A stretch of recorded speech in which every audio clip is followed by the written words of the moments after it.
welcome to Med Medicine with Miss P. And I got another long, lengthy, fabulous list of goodies from a couple weeks ago. So the good news is I have plenty of videos in the future, assuming I have some free time coming up. So one patient told us that Advil gave her C. diff. She took Advil and it gave her C. diff. All right. And you can't really argue with them. You just have to kind of run with it.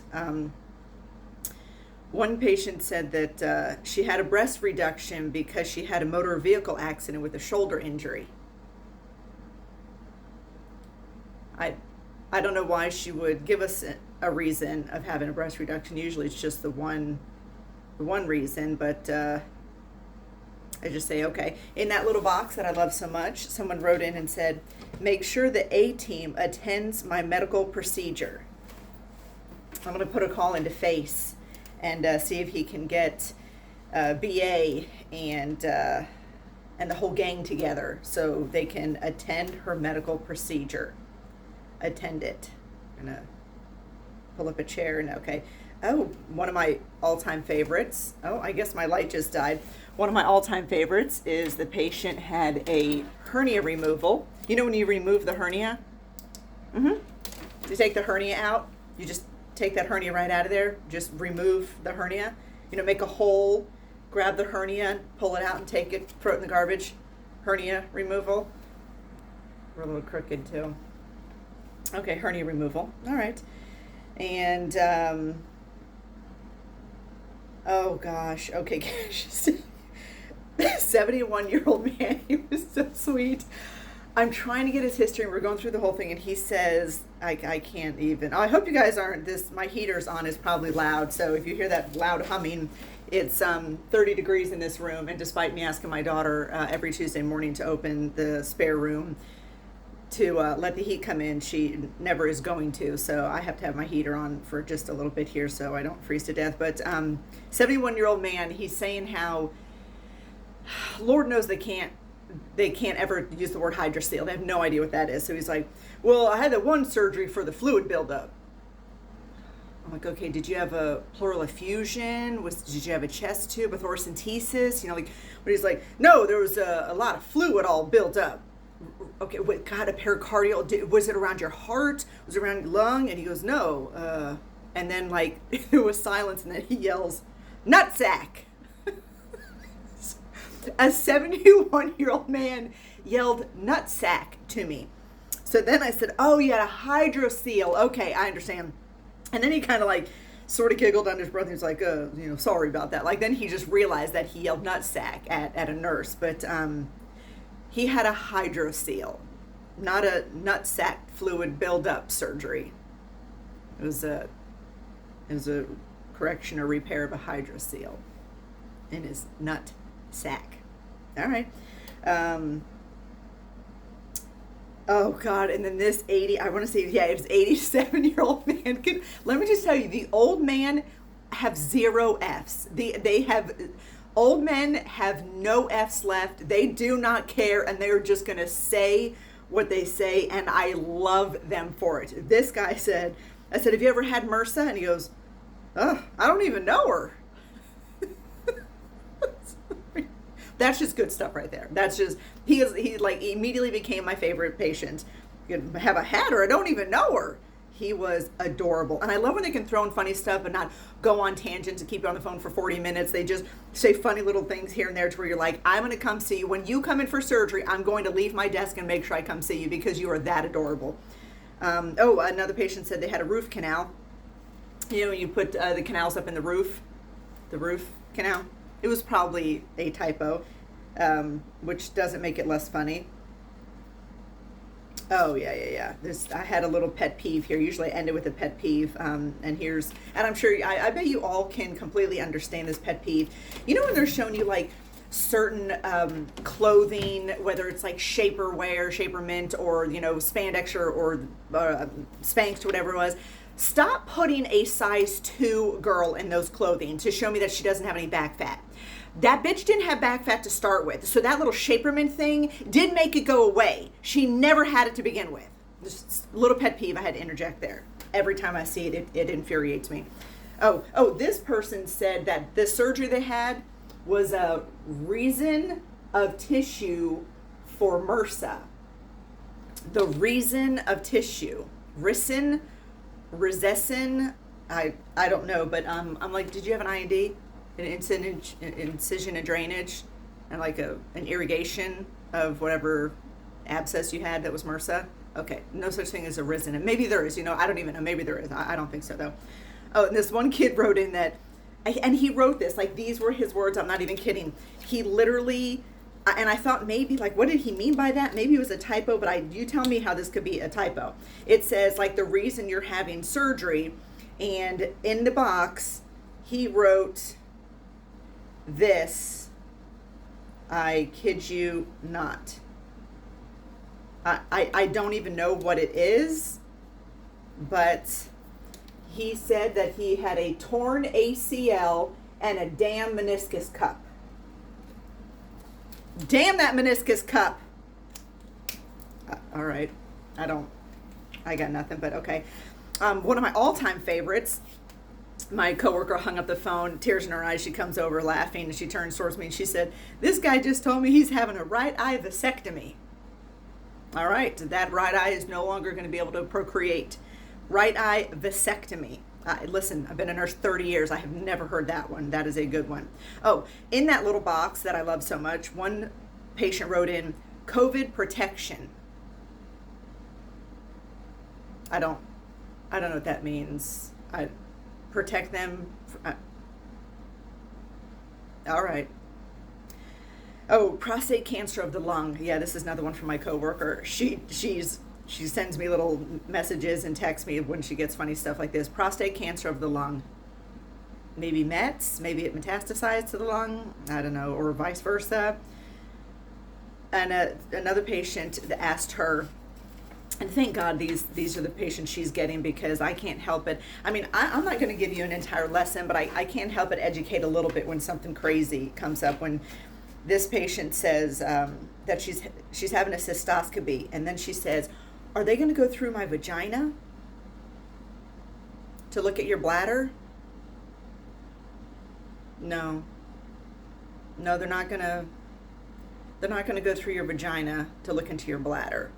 Even if you didn't know what a cystoscopy was, you could Google that on the way to surgery. You can Google that as you're leaving your doctor's office, who said she's scheduling you for that. And if you are an adult grown female in the United States and you speak English and you can even read and write, there is no reason that you don't know where babies come from or how your bladder can't hold a baby and how your bladder fills. You don't need a whole anatomy lesson, but surely there's a little tiny part of you that can just Google a diagram real quickly. You have a computer in your hand and you can look up anything. You could know like how many states there are in the union, how many stars are on the flag. You can even know how many senators and congressmen we have. Like, you can look all that stuff up. There's no reason that you can't know your own anatomy to an extent.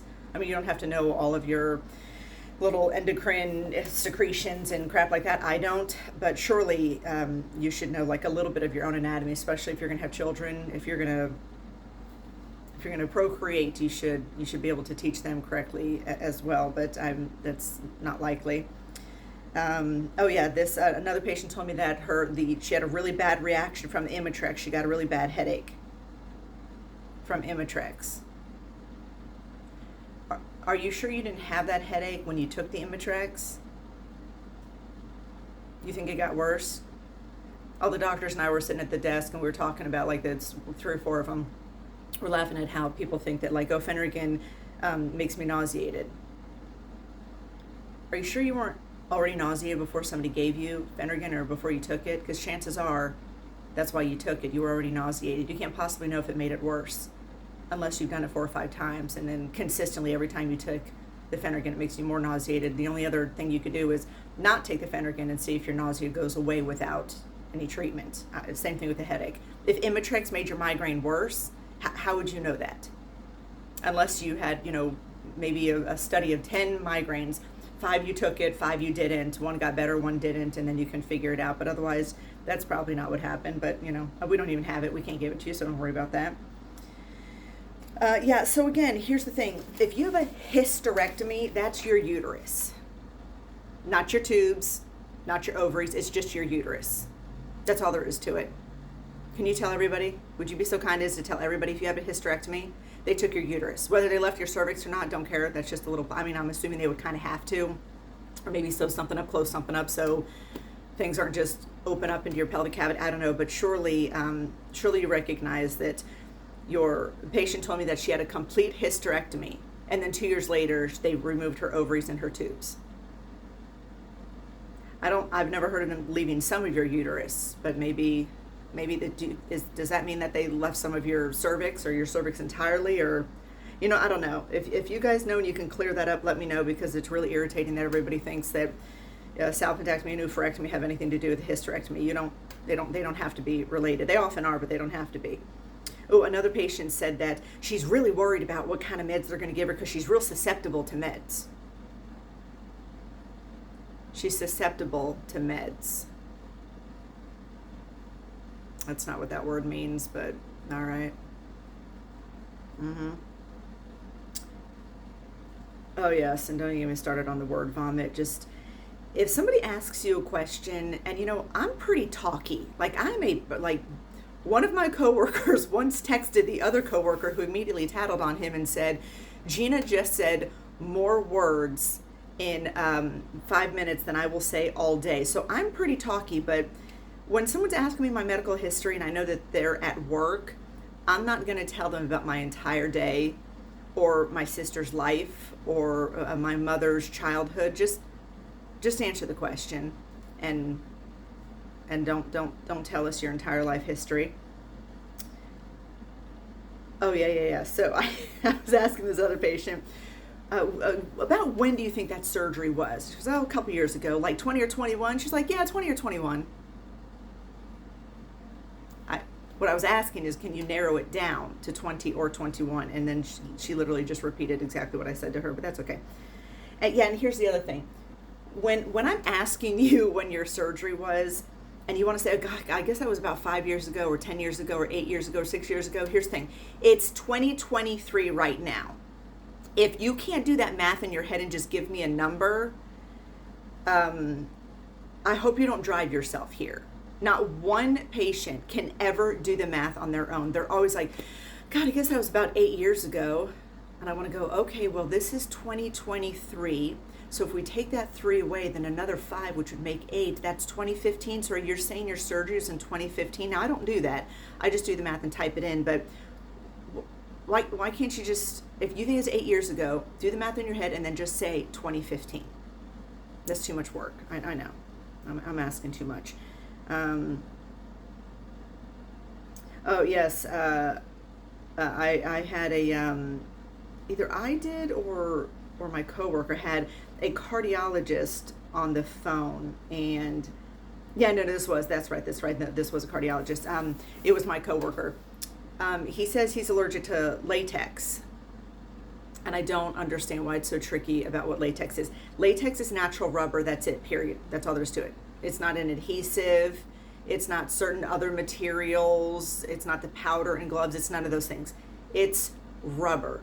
If you can touch rubber bands, blow up balloons, eat avocados and bananas, and the elastic in your underpants, bra, or socks do not bother you, you do not have a latex allergy. You might have a sensitivity to it for a long period of time, or internally, when latex touches a mucous membrane, we know what we mean, that could be a sensitivity, but it's not an allergy. And there's a big difference between a sensitivity and an allergy. You walk into a room with a rubber band, your throat closes, you have to get your EpiPen, that's an allergy. You wear gloves for a period of time, or your dentist has gloves inside your mouth, and over time you get irritation and sensitivity, and that's different. So after she's explaining this to a active cardiologist, this guy is working right now. This isn't an old retired guy who, back in my day, and we're not talking about industrial solvents or adhesives, just straight up latex. By the time she's done explaining this to him, he literally says to her, oh, well, yeah, I guess that makes sense. I don't think I am allergic to latex. This is a doctor taking care of people in one of the most severe fields, the most concerning field, and he doesn't know what latex is.